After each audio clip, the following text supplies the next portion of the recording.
Greetings and good morning to all of you.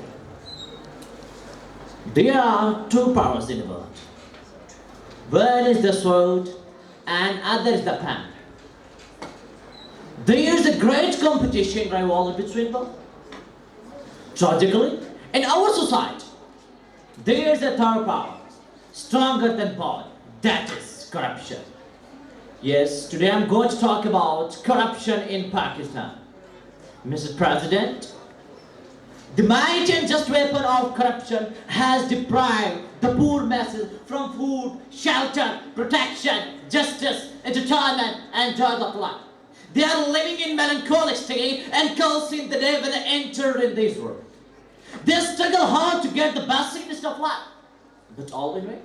Their defeated fight leads them to terrorism, adulteration, and brutality. Respected President, everything in this era revolves around the decision made by the powerful people. But in our society, the governmental people and politicians, and many of them, has to misuse the power for personal gain. That's why we see a widening gap between the poor and the rich. Corruption only leads to destruction of a person's moral and ethics. Mrs. President, isolated death and road because of starvation common. The poor girl remained unmarried throughout her life and increased the burden of their parents, innocent children brushing the dead for the sake of family welfare and paradise. Youth is striking at the road for livelihood and the poor ignoring but the corrupt leader during the meeting of Mehnaz.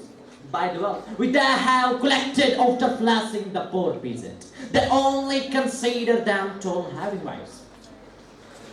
Respected President, corruption is not the cancer of modern age. You are seeing the formation of our country. Everything is dictated by corruption and corrupt leaders.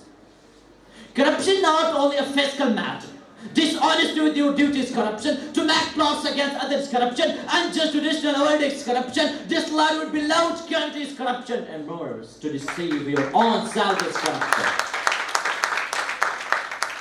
Respected President, another important reason behind the corruption or transparency of bureaucratic and governmental functions, and particularly the institutions that run under the government show moral anxiety and brochure and compete with serious issues. The money that should be used for the upliftment of the poor, gobbled by the politicians themselves. Even worse, the people who cannot afford, cannot bribe. The people in power are not to conclude their verdicts, and their file are meted just instead of stimulating it.